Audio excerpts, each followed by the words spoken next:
Yeah. Thank you. Go ahead, John. Okay, so today's objectives are to define fundamental diversity and inclusion concepts and their importance in business, including diversity, equity, inclusion, belongingness, and cultural competence.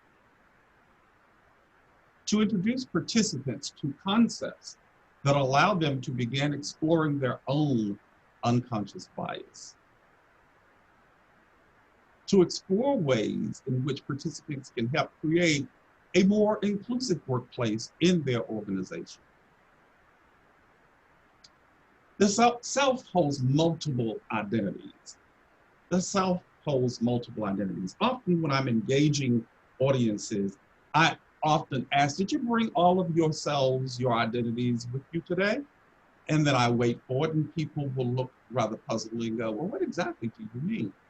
The self holds multiple identities. And here is a chart that illustrates that.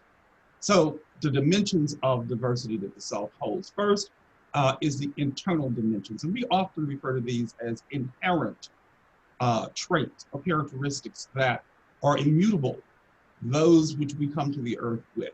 Our personality, our appearance, our physical abilities, our gender, our sex, our mental abilities, our ethnicity, our age, our sexual orientation, and our race. These are internal dimensions. Next, we have community dimensions. These are items such as, or characteristics such as marital status, income, nation of origin, educational level, religion or spirituality, language, geographic location, parental status, or family status. Those are called or referred to as community dimensions. What do we take on as a part of the culture that we live in? Next, social life experiences and dimensions certainly add to who we are. And those characteristics include economic hardship or prosperity, addictions, social culture, historical events, natural environment, abuse, homelessness, personal trauma, history, etc. Social life experiences. And lastly, institutional dimensions. And this refers more to the workplace characteristics, the identity. Who are you in the workplace? Are you full-time or part-time? Your pay scale, is it senior or are you entry level? You're international, are you an international student? What is your occupation or your field? Are you an alumni of an institution? Are you a student or just an employee? Are you adjunct faculty? Are you in a degree program? And what is the degree program? Are you a member of a team? Are you a supervisor or a line employee? Are you a director? Are you a member of the governing board? Or what department of school? And this is more particular to universities, but it also is very, very relevant, of course, to businesses as well, as there are certainly different divisions within corporate. So these are the dimensions of this diversity, and the self holds multiple identities. It is critically important to understand this as we move into this, because oftentimes we do not see or refer to each other or look at each other as with this multiplicity of dimensions. We rather see them as a race, as a gender, as a sexual identity, a religion, an age, a body type, etc. And there are reasons for that as we move into the presentation. So what exactly is diversity and inclusion? Here's a working definition that we've crafted for use.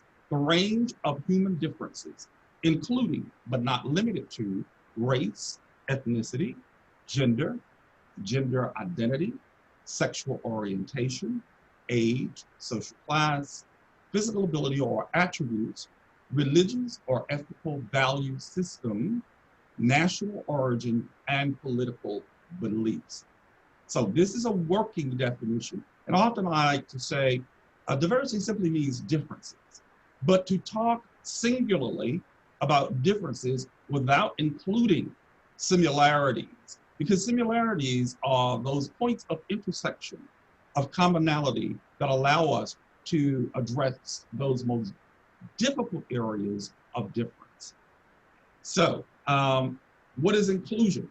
Inclusion is involvement and empowerment, where the inherent worth and dignity of all people are recognized. An inclusive university or culture or organization promotes and sustains a sense of belongingness. It values and practices respect for the talents, beliefs, backgrounds, and ways of living of its members. So that's what inclusion involves. And to have diversity without having inclusion is not moving the needle on the record, okay?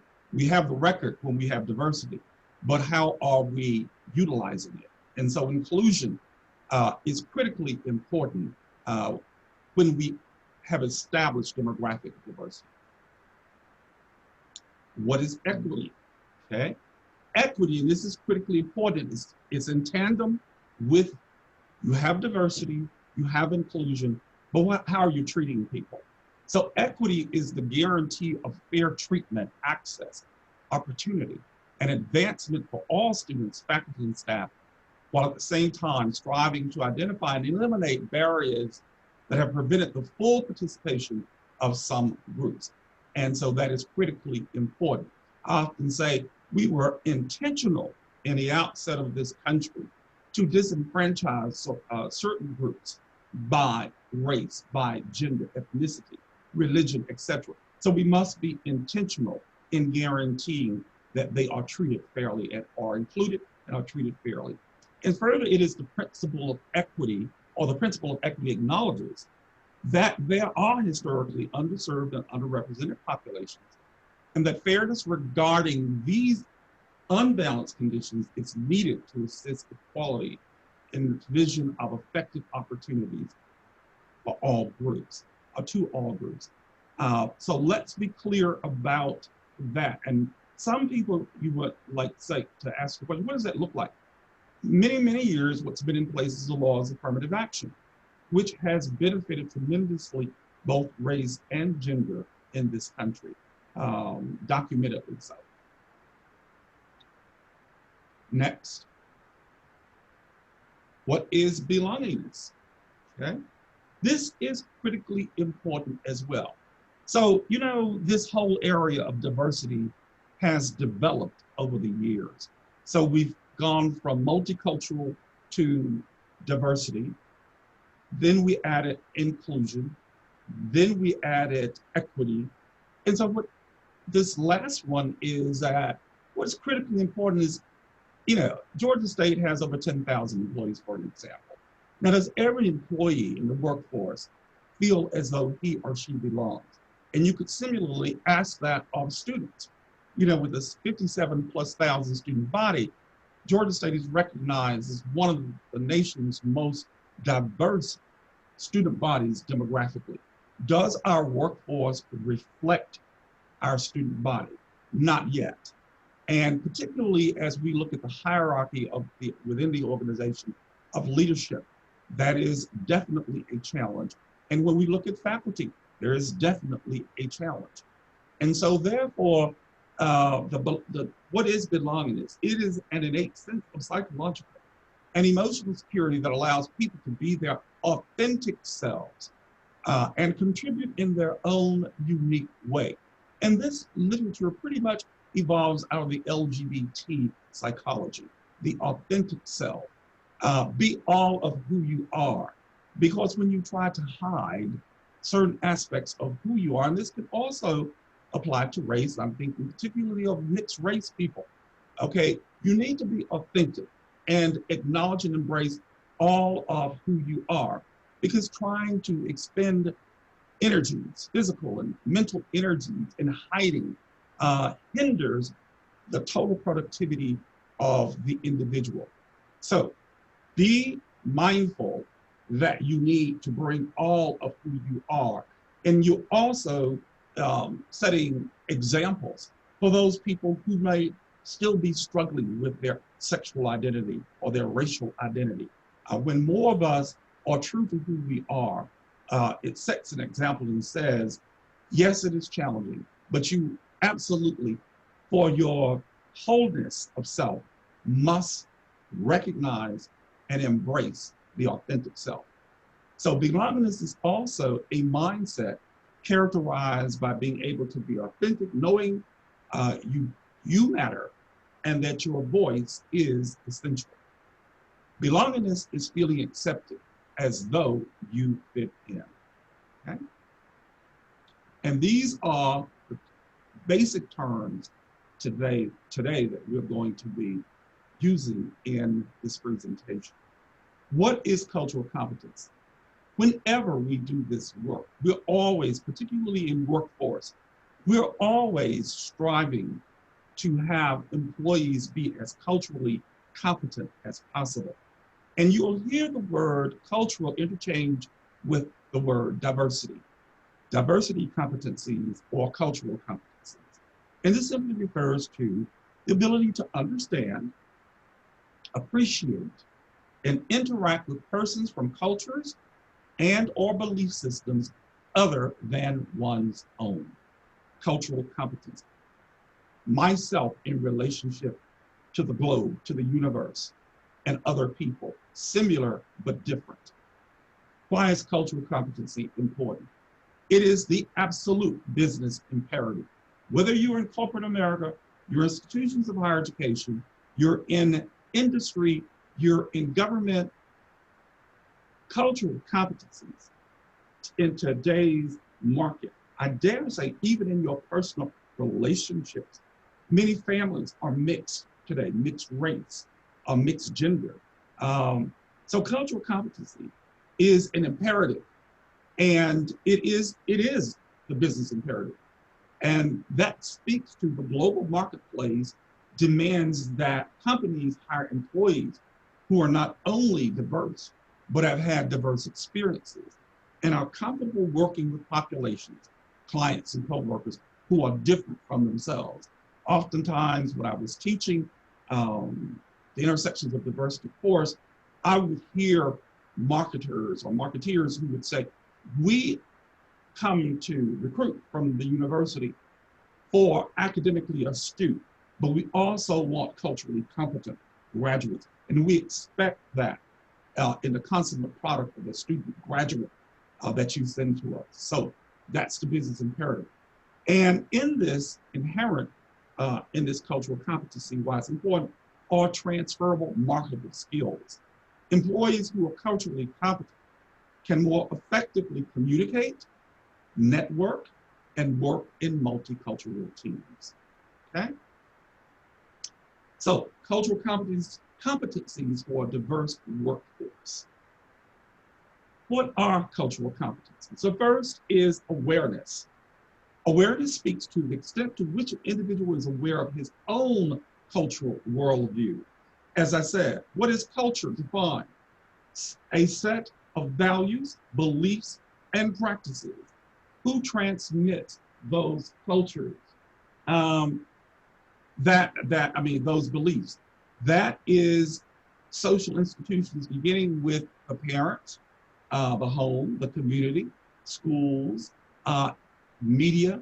So every facet in terms of what we often refer to, what's on your record, like what's on your brain, and how did it get there? So awareness speaks to that extent. An individual is aware of his own culture and the worldview. Knowledge, the extent to which an individual possesses information about others from diverse backgrounds and cultures. And one acquires knowledge in different ways. It may be informally or formally, okay? But it is critically important that we learn to introspectively look at ourselves and see who we are in relationship to the world, and to also acquire knowledge about others and their worldviews as well, which leads to understanding. The extent to which an individual comprehends how others feel and why they behave as they do. Critical to understanding is empathy, the ability to relate to another person. I may not have experience of death of a loved one, but I can, through watching and observing and hearing the sharing of stories of others who have, I'm able to develop an empathy, which enables me to better understand the human condition, the human experience that other people are having. Acceptance. I love this one because one of my favorite philosophers, Kierkegaard, says unconditional positive regard. Unconditional, not tolerance, not tolerance. Acceptance, the extent to which an individual respects and values the diverse characteristics of others. Doesn't mean that I'll tolerate you because you're different. Who am I as a human being to tolerate another human being who is different? I often like to use the analogy, we're all standing at the top of the universe. We're all there. We need to move over and make room for each other. No one race, no one group, no one identity, no one religion, but we all are equally as important as human beings. So we need to learn to unconditionally, I'll love you if, I'll promote you if. We don't conditionalize that. And that speaks to behavior, the extent to which an individual is able to interact effectively with others different from him or herself. And this is where equity comes into play. I will treat you fairly, particularly in the workplace. So these are the cultural competencies that we ought to be holding each other up against and teaching so that we can have a more inclusive and respectful workforce. All right, so we talked earlier about what's on our record and how that information got there as it's transmitted through culture. And often what gets transmitted in culture is stereotype, okay? Stereotypical ways of thinking and behaving. And so what is a stereotype? A stereotype is a popular belief held about specific social groups or types of individuals. Someone may ask, well, you know, there are a lot of positive stereotypes out there. Whether a stereotype flatters you or not, or offends you, what you need to understand that stereotypes are not true. If you can find one person in a particular group who differs from that stereotype, that blows that. So stereotypes are not true. However flattering they may be, but oftentimes they're offensive as opposed to flattering. To drive home or illustrate, we have what we call the neighbor's game. And some of you may have participated in this before, but you can't do it enough to drive home this concept of what stereotypes are, how they've been implicated, and how they may be unlearned. So what we have here are 8 neighbors. We have a minister and his family. We have a Jewish family, a hard rock band, a single woman, never been married with 5 children, an interracial couple with children, a doctor and nurse couple, a lawyer and business executive couple, a deaf and blind couple with children. I am going to ask that you take about a minute or two to identify only one of these identities that could be your neighbor. Choose one, and then why did you choose that particular one? And then I'm going to ask Lindell to come back to the group with a larger group, and we're going to share a couple of who chose whom and why you chose them, and then we will process the exercise. So take about 2 minutes to make that decision. And when you've decided, please share that in the chat box.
if any items, I don't have the chat box up. This is Lindell.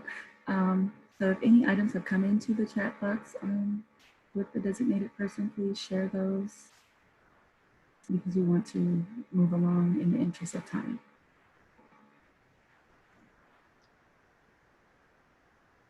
Okay, I see that. A doctor-nurse couple, they will always be there. I'll be at work, okay? Yeah, Amy also said she would choose a deaf-blind couple with children because growing up she had deaf neighbors and they were very lovely. So she associates with those types of people and friendliness and care. She associates those types of people or individuals with deaf neighbors as friendliness and care. And Kathy says she will choose a Jewish family because she has always been interested in Jewish religion ever since she visited Israel about 20 years ago. Okay. Luke said a doctor-nurse couple, they will always be at work and never be home. Okay. Rhonda says, I could presume that they are hardworking. Family number 7. So Rhonda would also choose family number 7, which is a lawyer and a business executive couple. And she says, I could presume that they are hardworking. They may be too busy to be rowdy and they can learn from them professionally. And Caroline chooses family number 4, which is a single woman, never been married, but with 5 children. And Caroline chooses number 4 because from their own experience growing up, and they were great neighbors. And Dina says she would choose A, or an interracial couple with children. As a biracial person, they would like to have people around them that are very similar to herself, Dina. Kimara chooses family number 5, which is an interracial couple with children. So they would have her kids grow up to see diversity. Richard says family number 5. Family number 5 is also an interracial couple with children. Our country is a mixture and interracial couples represent who we are. Nasim says 5, an interracial couple with children as well, because they would likely find them relatable and they may be more open-minded and acceptable. Brandon chooses couple number 5 as well. The interracial couple with children are getting a lot of love. Brandon says that my family is very racially mixed, and it is something that I think is important. As we have more people living together, we have to learn how to relate with one another. Sonali chooses the Jewish family. I stay close to a synagogue and see this community, meet them every weekend. I am impressed by their discipline to get together. I'm also intrigued by their other life principles, such as taking a break on Saturday. So that's what we have so far. Wow, great. Great choices, great choices. Okay. H2 just chimed in. He would choose couple number 8, which is a deaf-blind couple with children. I can party hard and hear no complaints. Well, that's a thought. That is wonderful. Okay, wonderful. Okay, Linda. And in the essence of time, I'm just going to read through these. So, hi, I'm your HOA president, and people call me a busybody, but I really just think I'm just imparting important information. I'm the communications director for the neighborhood. So I just want to tell you a few things about the neighbor that you may have chose to live beside. Now, mind you, these are only about the neighbors in our neighborhood. It doesn't have anything to do with other people who may fall into these categories or live and share these values, but this is about our neighbors. So if you chose the minister and his family, typically we think about a Christian family when we hear minister because we're in America and we're in the West. But actually, when I met them, they shared with me that they consider their religion to be paganistic.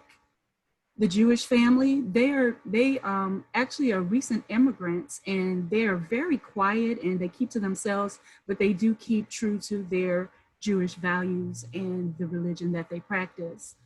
The hard rock band, we thought they would be very noisy, but they actually are very reserved and they practice somewhere else. The single woman with children who's never been married, she's actually the mayor of the city and she adopted 5 underprivileged children and they were awarded Family of the Year last year. The interracial couple with children is an Asian and African American couple. Um, they own their own business and they're into very much into community service. The doctor and the nurse couple, we thought they would be an asset, but you know what? They throw wild parties and they've actually been raided by the police.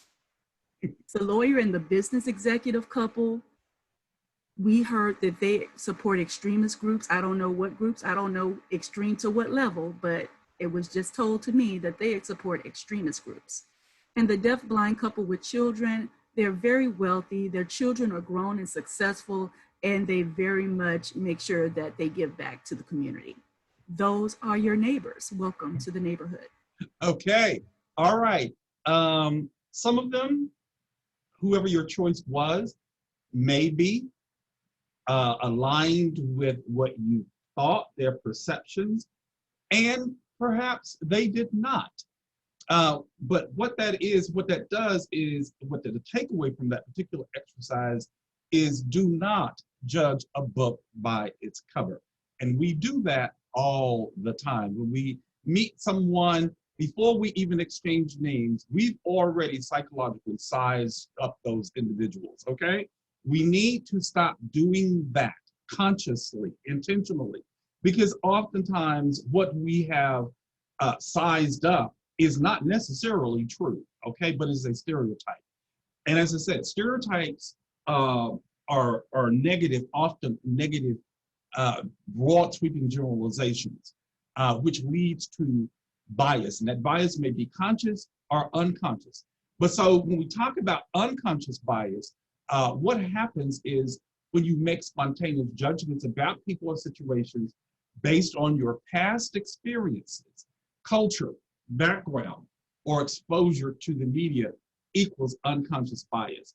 It often manifests itself as an impression or gut feeling that shapes your perception, often in ways that are hard to articulate.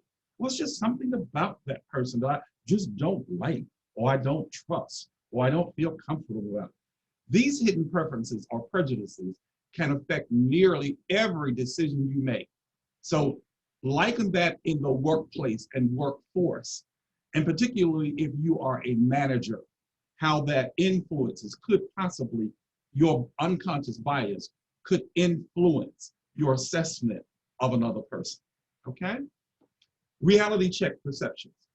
Question, when people say, I often use this as an example, and we've all lived many different places. I've lived many different places. And sometimes I may have been the only person of color. And I remember questions, you're not from around these parts, are you? Okay. Well, what exactly does that mean? All right. Reality checking perceptions. Question your own perceptions from time to time. What am I really thinking? What's really going on here with me? Acknowledge differences. Acknowledge differences. Take the time to learn about the strengths and applications of differences and value diversity. This has to be carefully taught, people, because hatred is carefully taught and reinforced. So when we say, well, this is just who I am, no, it's not just who you are, because baby comes to earth as a blank slate. So you've been taught as a child to hate, okay, or to treat people differently or discriminatorily. That can be unlearned, but it has to be intentional. In other words, you have to be aware of what you're doing, and then you have to intervene your record, your mental record, when it starts to play, okay? So value diversity, work to expand your understanding of others, and to be more inclusive of those who are different from you. Go out of your way to meet somebody who doesn't look like you, who doesn't behave like you, who doesn't act the way that you act, who doesn't think the way that you think. Go out of your way to meet people like that, okay? Diversity and inclusion benefits, including people from diverse backgrounds, cultures, and experiences adds value by providing access to the widest range of perspectives, talents, and skills. This is globalization at its best. Globalization at its best. Providing access. It gives you a whole different way of thinking, of seeing things, different lenses. Okay, diversity inclusion benefits by fostering innovation and guarding against stagnation and group think. Very important, particularly in academic settings and in analytical backgrounds in corporate. That's why corporations have taken the lead, I say, as opposed to institutions of higher education when it comes to diversity, equity, and inclusion. Because the bottom line for what? Is profit. So if you're not an asset, you are what? A liability. All right? So we need you to be as diverse, to be as inclusive, to be as equitable as you possibly can, okay, in your behavior. Creating and nurturing a culture of diversity and inclusion requires outreach and the ability to empathize with and include individuals who may come from very different backgrounds from ours. That is intentional. Cross-cultural competency, maturity, and a worldview characterized by willingness to challenge deep-seated assumptions we may have regarding others, values, beliefs, systems, and cultures. So to come from a different culture doesn't mean that one culture is better than the other. It simply means that they are different. And each culture brings value to whatever it is that it embraces, okay? So developing cultural competencies for the workplace. To be culturally competent in a new workplace, learn the organizational culture and get involved by. And I often say this to new employees at new employee orientation for Georgia State University. Okay, attend new employee or orientation and professional development opportunities. For corporate, it's almost mandatory when you go into a corporate work environment that you will go through training sessions. Higher institutions often leave that up to the individual. Well, if you'd like to. That is one of the downfalls in terms of changing culture. If you want to create a much more inclusive culture, you need to require some basic core training, okay? So attending employee handbook, attending NEO and professional development opportunities, reviewing your employee handbook.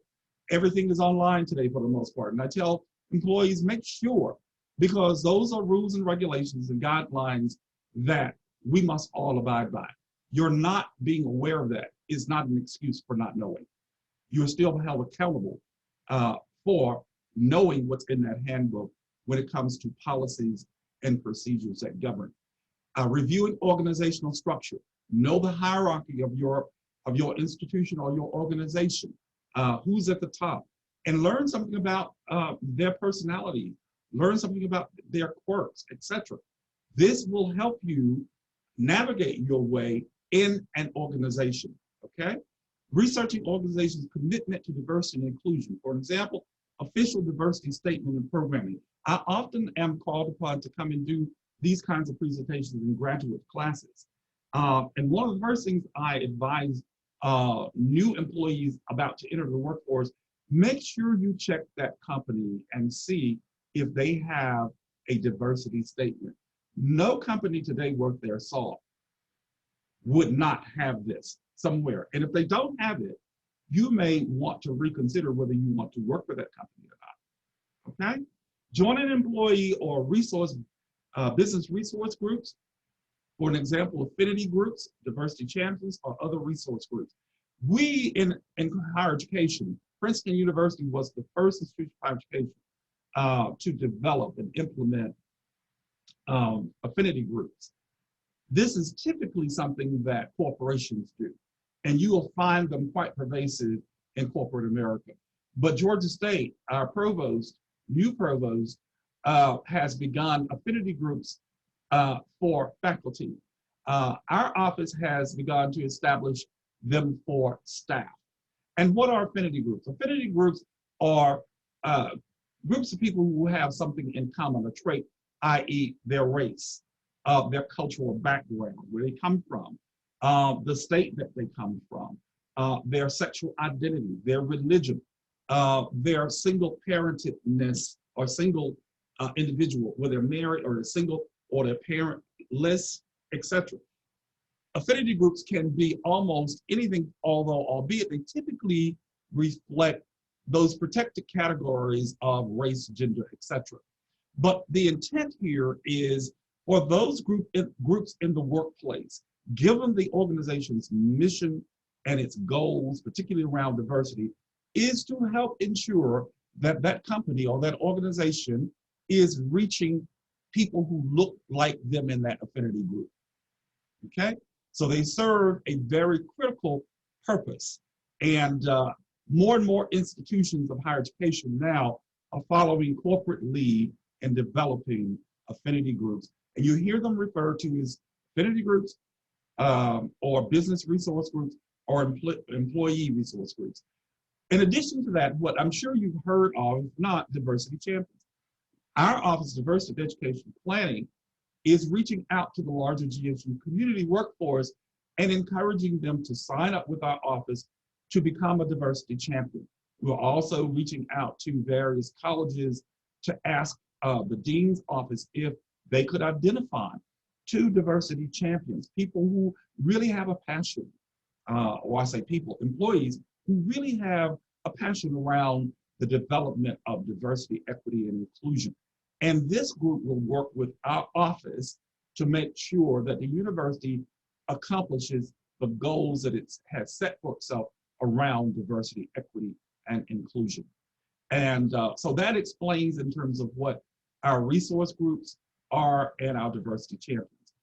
Competencies, developing competencies in the workplace. So you can, all of this helps us to develop a better sense of diversity, equity, and inclusion. And so joining or working with diversity inclusion committees is another way, such as what you've created in your own college. There are supposedly, what every institution, every college is supposed to have a diversity committee with a diversity plan. And we frequently canvass them to ask if they do have that in place. And we try to keep a running list and to share, for them to be able to share with us what their programs, their initiatives, or even what their challenges are around diversity, equity, and inclusion. Okay, with that, we've given you a lot to think about. And I think there was one slide that asked, now that you've heard this presentation, what will you do differently? And what will you do in terms of your own diversity plan? And so you may do that for yourself as an individual where you need to grow in areas. It could be race relations, it could be LGBTQ, it could be age, body type, but they're all, as we know, the self holds multiple identities. Where do I need to grow? Where is my department? What is our diversity plan? What are our goals, etc.? So with that, I will pause and ask, are there questions at this time? And please forgive, I'm just a little bit hoarse. You may hear that. Okay. Right. Thank you, Mr. Dave, for an eye-opening presentation. It was really intriguing, and I hope everyone is up with their questions. So I'll be taking the questions here. Feel free to type in your questions on the chat, and we can go ahead with them. I already have one of the questions here. Okay. So what was your biggest challenge while working with the DEI office here at Georgia State University, and which was your second home for the past over 30 years, right? So, and secondly, what was your biggest takeaway from that situation? Wow, we're just developing a diversity strategic plan for my office. As a matter of fact, as you know, the president of Georgia State is retiring. We have several vice presidents in human resources that are retiring as well. So we're losing a lot of the top level leaders here at Georgia State as of May this year. I would say the biggest challenge has been trying to get workforce, and by that I mean faculty and staff, because diversity for a long while is viewed as politics, political. A lot of people have problems with that, have challenges. That's why it's been critical to develop an educational curriculum that engages people to actually introspect, reflect, and to challenge themselves and their comfortablenesses where they are. That has been the greatest challenge and remains to be the greatest challenge. One of the big things is that that leadership of Georgia State recognizes the institutional value of DEI because of Georgia State's makeup, because of where it's located, and it's standing on a global market basis. The president announced that there will be a full vice president for diversity, equity, inclusion search for that position. That position will be brought on board within the next year. I am extremely ecstatic and over the moon because my 38 years are finally are paying off. And I think it's a sign of the times that we are living in, that people now begin to see the worth of human interaction and challenging who we are and our belief systems and where that came from. I think the greatest joy for me is to see people have the aha moment and see the value and the strength of what it means to be human. I often say it is absolutely unthinkable that I have lived my life on this globe, in this world, for 60, 70, 80, 90 years and never knew my fellow human being because of race or gender or sexuality. What a travesty. And so therein lies my spirituality, which is an aspect also of diversity, okay? And so I am extremely ecstatic, from the Dean of Student Affairs and Programming to in the classroom teaching to now facilitating this from a strategic perspective and training. All of it has been challenging, and at the same time, simultaneously, has been equally as rewarding. Every increment, every hurdle that we have jumped and crossed has seen us come to where we are. And I know that the legacy that I will leave here at Georgia State will not have been in vain. Absolutely. All right, I have another question from Caroline. So she says that how can I, as an individual contributor, drive change and influence colleagues to adapt and integrate DEI into their everyday decisions? Her company is doing a great job in this space, but she feels like the individuals in her team may have a traditional mindset. Just wants to tackle that. I think I'm going to say courageous conversations of diversity dialogue would be a good place to start. Facilitated dialogue, such as what we're having here. And you need to have a seasoned professional facilitate that dialogue as a beginning, because inherent in diversity is conflict. And what you don't want is negativity and implosion, okay? So I think a good place to start is to begin to just have honest dialogue with people, but I'm going to qualify that and say facilitated dialogue. So seek out someone who is a seasoned facilitator around difficult conversations or courageous conversations, as we call them, or difficult dialogue. But that would be the place to start. It's a great suggestion, Mr. Day. Another question I have from Richard is, what are effective methods for getting buy-in from senior leadership in terms of diversity? Yeah. Okay, let me just tell you what has happened here at Georgia State. You do know that there's the University Senate Cultural Diversity Committee, which is governance. For staff, there is the staff council, though there are staff that I sit on the Cultural Diversity Committee as well. But where policies are made, it is a CDC's responsibility as a representative for students, faculty, and staff here at Georgia State to recognize where the gaps in diversity are, whether it's pay equity between gender or races, or acceptance of LGBT or bathroom issues, usage, etc. for LGBT, religious issues, Muslims, Christians. Wherever there are the challenges, We do have posed places, things in place. We have opportunities in place where the voices can be and should be raised. CDC is one of them. Here again, staff council is another one. And you may, in your colleges, your deans, your associate deans. You may, sometimes if you don't feel comfortable making a recommendation with your name on it, you can do it anonymously. You can say, I have recognized, or what about? But I would start with making suggestions to the appropriate leadership of what you see is missing or there are gaps, or where things can even be improved. Okay? All right. Yeah. Mm-hmm. Okay, so I have another question, which says, what are some of the biggest mistakes and biggest successes that allies do when they talk to their peers or make such conversations? When you say allies, it's just because you can be an ally for race or LGBT or religion. So I need a bit of clarification about which allies for which group. Luke, could you clarify on this? For LGBTQ? Um, so regardless of the group, I Okay. know that there are certain things where, different ways to uplift and support groups that aren't being heard. Okay. Well, one way is to lift your voice.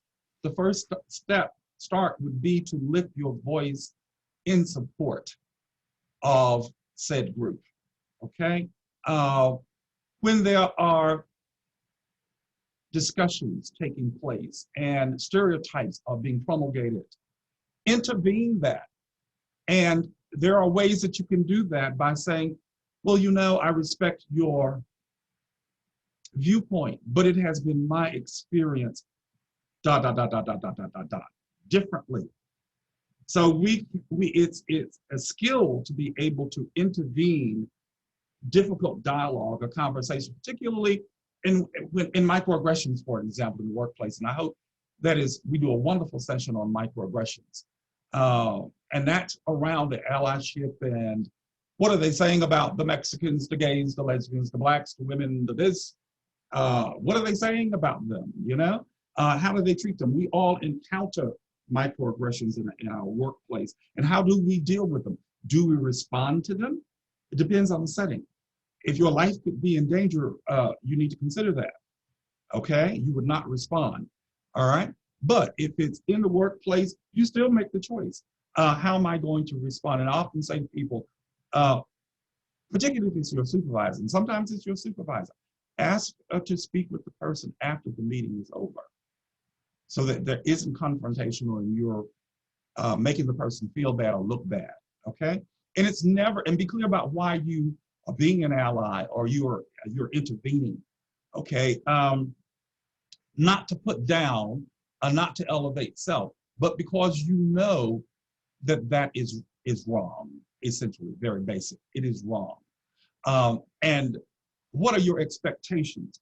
Do not be overly zealous in thinking that your intervention is going to cause that person to change.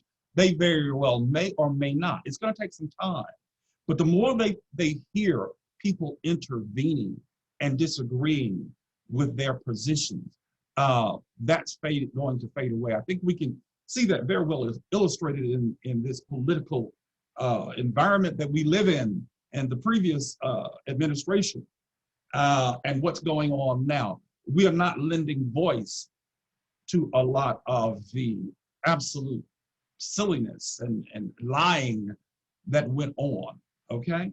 So I think do's and don'ts, there are all kinds of lists of things you should never ask somebody who's black or white or gay or lesbian or Muslim or over 60, okay? There are all kinds, and you can go online and pull up those lists. Those are kind of stock things, but I'm just going to say that a basic rule of thumb is just use your basic common sense, okay? Should you intervene? Is it safe in terms of your physical safety, okay? Is it safe to do it or is it not, okay? And then take it from there on a very personal level. Does that help? Okay. Yes, Yeah. thank you. You're welcome. All right. We're going short on time. We just Okay. have 2 to 3 minutes. So I'll take a final question, which was there from Caroline.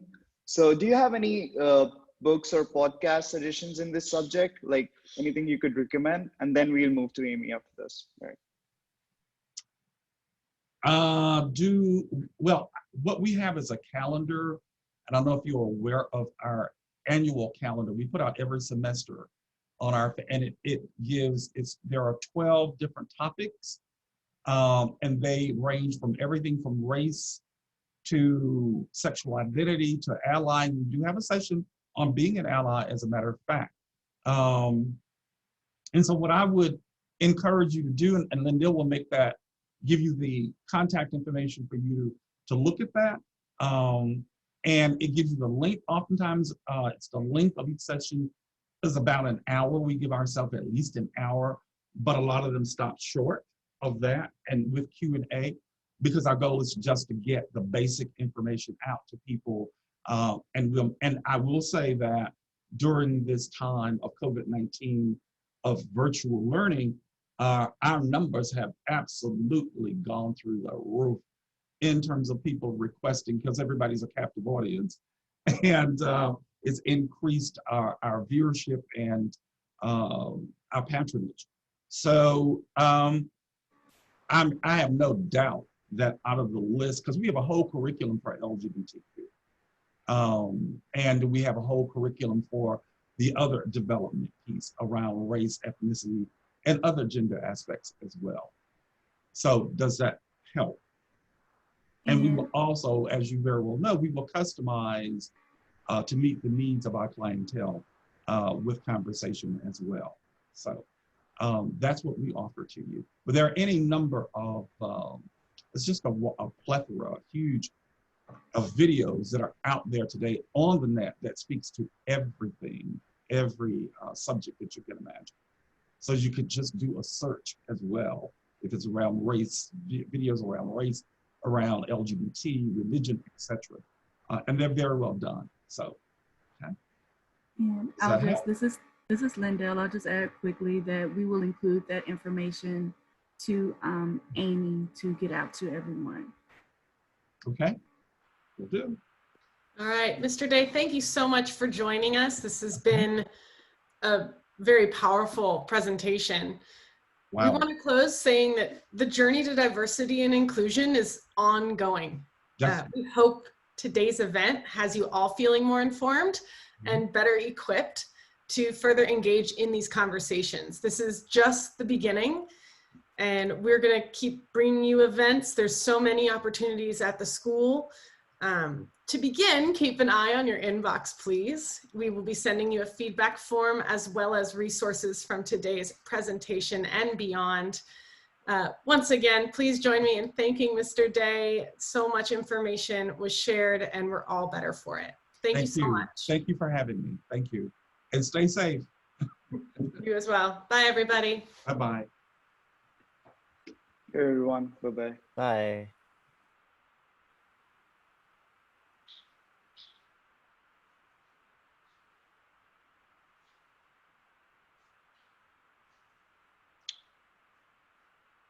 I think we can stop recording as well.